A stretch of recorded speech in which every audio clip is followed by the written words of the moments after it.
Man, they really should add a photo mode to this game. But hello and welcome back to the channel and welcome to Shadow of the Erdtree. So today I wanted to just play the DLC a little bit and also talk about my first general impressions of the DLC because I've streamed it a few times already and I also made a video yesterday, which if you haven't seen, you should go watch it. So all the time that I've streamed and also the time that I played offline recording for that video, I've managed to complete, I'm assuming, the entirety of the first area in the DLC, the gravesite plane. So that includes the whole open world area here. That includes the Bellarat Tower Settlement area with the Divine Dragon Beast Lion Dancer boss, which is super awesome, by the way. And the last major thing that I did, which was in yesterday's video, was I went to Castle Ensis and I fought Rolana. And that was probably the hardest thing so far that I've had to do in DLC. You know, people keep talking about how the bosses in this are super hard, and the Divine Beast was like it was challenging, but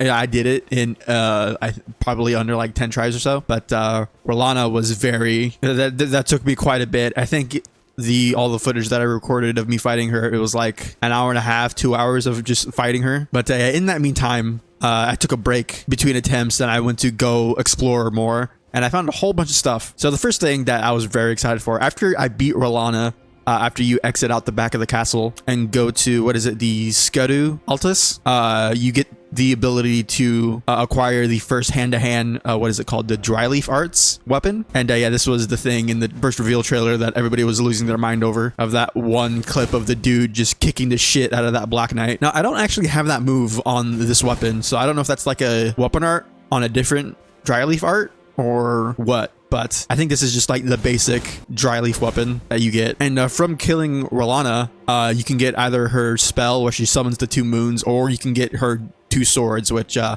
don't have 72 intelligence or sorcerer catalyst to cast spells, so I went with the swords instead. And yeah, these swords are really cool. It's basically a power stanced light greatsword, which is a new weapon type in this. Very fancy and like elegant weapon strikes. And the weapon art is a stance where you imbue them with fire and magic. And the light attack is the light blade, or the magic blade projectiles that she does. And the heavy attack is the whirlwind that she also does in her second phase. It's super cool. These weapons are awesome. And this weapon is a ultra great sword. And what is it called actually? The Ancient Meteoric Ore Greatsword. And basically I found this in a cave where instead of being like mining caves like in the vanilla game, they're like caves filled with like lava and smithing forges and stuff. And the two that I found so far, at the end there's a smithing altar that you touch and you get like a special item. And at the end of, I believe it was this one, at the end of this one, I got this weapon, and it's basically an ultra great sword that does magic damage and physical damage. But the weapon art is the main attraction for this, where basically it's Devil May Cry Stinger with a lightning explosion at the end. So let me show you. It's super cool. The white lightning. Oh, it's awesome. Yeah, thankfully I have enough carry weight to barely carry all of these. Also, just really quick, before I actually get started here, I did find the first set of Beast Claw weapons. I don't think they're very good. Maybe if you do like an arcane build where you're bleeding stuff a lot, maybe. And I also found two perfume bottle weapons. This one does fire damage and this one does poison. I'm not sure how good these will actually be. They don't seem super great, although they're really cool. So if there's like a really good build that people make with this, I would love to see that. But yeah, I guess getting into my impressions, it's no secret that this is one of the most looked forward to pieces of video game content to probably ever come out. You know, that was the case with the original game launch. And when they finally announced the DLC like over a year ago, I think at this point, you know, that feeling of like anticipation and fervor swelled in the, not even just the Souls community, just the game community at large. Is like, oh yeah, everybody and their mother was playing this game when it came out, and that's happening again. I think there were like what, 600,000 people on Elden Ring when the DLC came out. It was crazy. It might have been more than that, but that's the last number that I remember seeing. But yeah, overall, in terms of the actual game content so far that I've experienced, like I said, I've killed 2 out of the 10 remembrance bosses.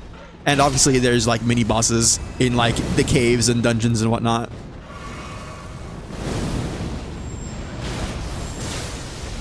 God, the weapon art is so cool. It's so simple. Yeah, at first I was disappointed that it wasn't like anything super flashy, but just it's a really fast stab with an explosion at the end. It's really cool. But yeah, the Divine Beast and the Rolana are both super high quality and awesome bosses. Although Rolana kind of made me super pissed just because of how long it was taking me to do it. But yeah, she was a very, very tricky encounter to make an understatement. But yeah, the exploration, the new weapons and items, and the new lore. Also, just visually, this is probably one of the most beautiful pieces of like art in video games that I've ever seen. Oh wow, there's just an ancient dragon smithing stone up here. Cool. And this is like the normal like weather / skybox, but the weather changes like so much in this DLC, at least in this first location that I'm in. Like the sky is turning red and purple and blue constantly. It's super visually striking. It's amazing. So yeah, it's no secret that myself and basically anybody who's played this so far has nothing but high praise for the DLC. There's a bit of how do I say this? Friction or resentment from some people saying that the DLC is like needlessly difficult, like to the point that it's not fun.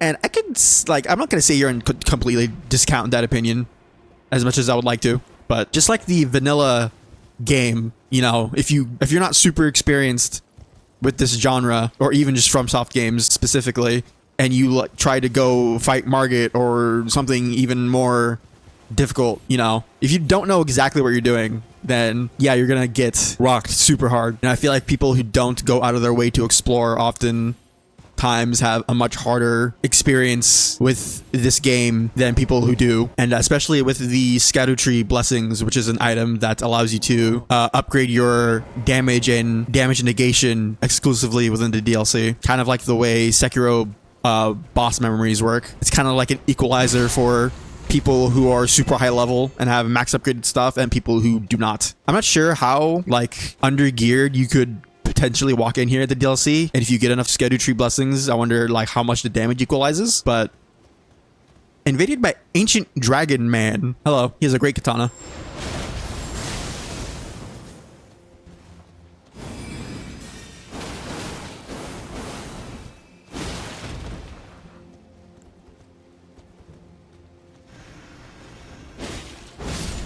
Wow. Do I get anything for killing him?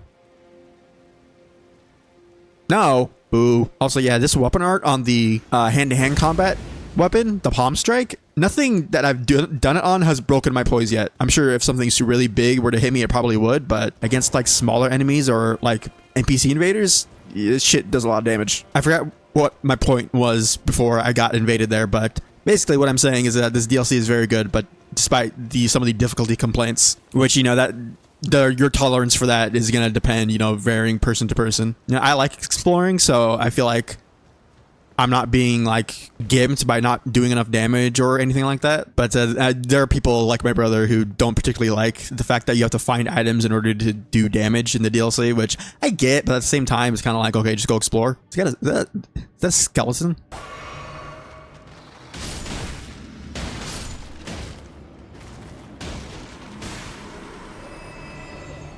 I really hope there's a really cool, unique hand-to-hand weapon in the DLC. Oh, that would be so cool. But yeah, so far I'm really enjoying the DLC. But I do have one major complaint with it. What the fuck is that? My only actual complaint about the DLC has nothing to do with the difficulty or the quality of the DLC itself. It's the performance. And I originally thought it was just me because the latest NVIDIA drivers appear to have caused tons of issues with like performance and everything and other stuff, but you know, some of my issues might still be caused by that. But yeah, ever since the DLC came out, myself and a bunch of other people I've seen online have been experiencing like micro stuttering and frame drops, and long load times is something that I've also been experiencing. Especially when I start the game and I'm loading into the Realm of Shadow, the game takes so long to load. You know, I saw somebody make a very apt point that FromSoft are like masters of like game design and art direction and all that. But when it comes to like the technical side of their games and how well optimized they are, they still have a little ways to go in regards to that. You know, it's super crazy too, because I'm pretty sure Armored Core 6 has like really good PC performance. So it's kind of odd that after making that game, and then with Elden Ring, not only the vanilla game, because when it came out, the performance on PC was also not great. But eventually, at some point, my performance was like really good. It was like constantly locked at 60. But yeah, with the original launch, not having great PC performance, and then the DLC coming out, and then seemingly undoing the optimization that happened over 2 years. It's just very weird and kind of unfortunate. Yeah, I'm sure FROMSOFT, the team there, are very happy with how well received the DLC is, but I hope they are paying attention to some of this stuff. Oh, hello. He doesn't even have a name. It's just a magma worm. Ow.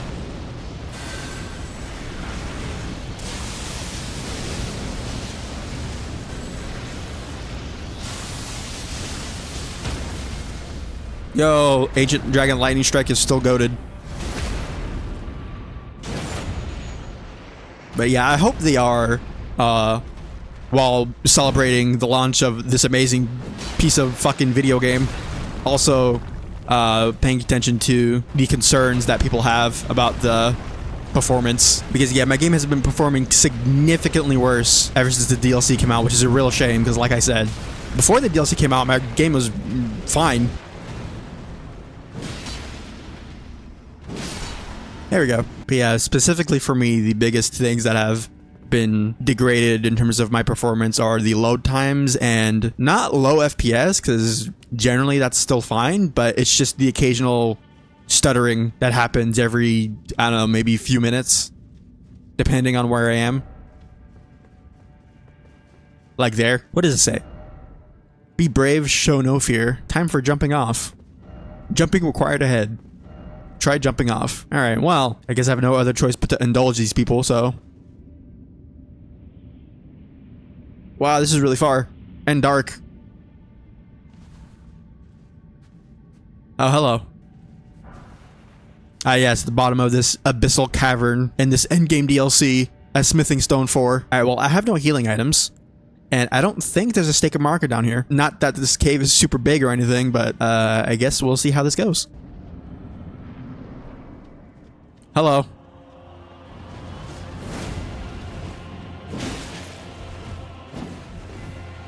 Is that a fucking dragon man?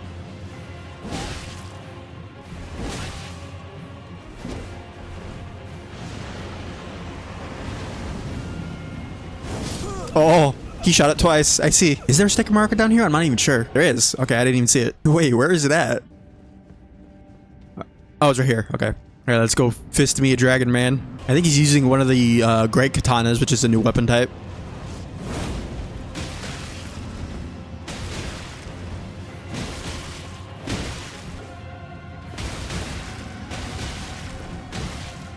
Yeah, beat his ass. I really want to use the weapon art, but I might get killed if I do that. No, you bitch. Even like the mini bosses in the catacombs and dungeons are super unique. There we go.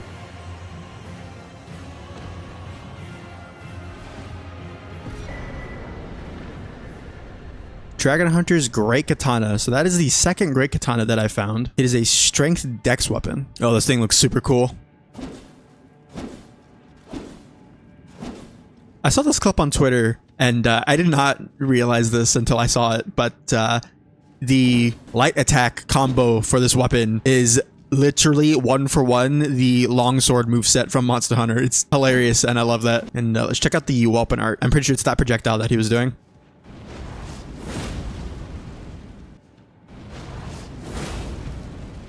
Oh, it also does increased damage to dragons. Interesting. Formerly a dragon communion warrior, the ancient dragon man was once arbiter of those worthy to devour the dreaded one. You know, I've heard mentions of something or someone named Bale as the dreaded one, so I'm sure that will be only good things when I get to it. What does the power stance look like for Great Katanas? Yeah, the Great Katana was probably the weapon, one of the new weapons that I used the most when I first entered the DLC. It is very, very good. Does this open? Oh, it does. Oh, shit.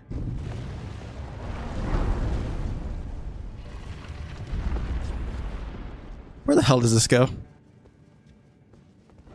Like there, micro stuttered. It's so weird. I hate it. But it appears to be an issue with the game, not my computer. All right, what is waiting for me out here? Everything is orange. God, I love the trees and shit reacting to the wind. Foot of the Jagged Peak, where this doesn't look ominous and foreboding. You know, my brother made mentions of a dragon area, and I'm assuming that's where this is heading. So before I get carried away and play for another 60 hours, I'm gonna go ahead and end the video there. Yeah, overall, I'm very much enjoying the DLC, much like everybody else is. Most of the difficulty complaints are kind of like, I can hand wave and ignore those, but there's some things that I felt like were might have been a bit much. But I have only fought 2 of the bosses so far, and Rolana definitely was yeah, she was definitely a wall for me. So, but I did eventually overcome her, although I had to switch to the Star Fist stagger build. But that was actually really fun to do. But yeah, I do hope that they address the performance and fix it at some point, because yeah, the game is, for not just me, but a lot of people, seemingly running worse now that the DLC has come out. But anyways, I'm rambling. If you did enjoy this video and want to help support the channel, then leaving a like and subscribing would be very much appreciated. God, they need to give this game a photo mode. Every modern game should have a photo mode. You know, I said the performance was my only problem with the DLC. My actual second problem with the DLC is that there's no photo mode yet. But anyways, later.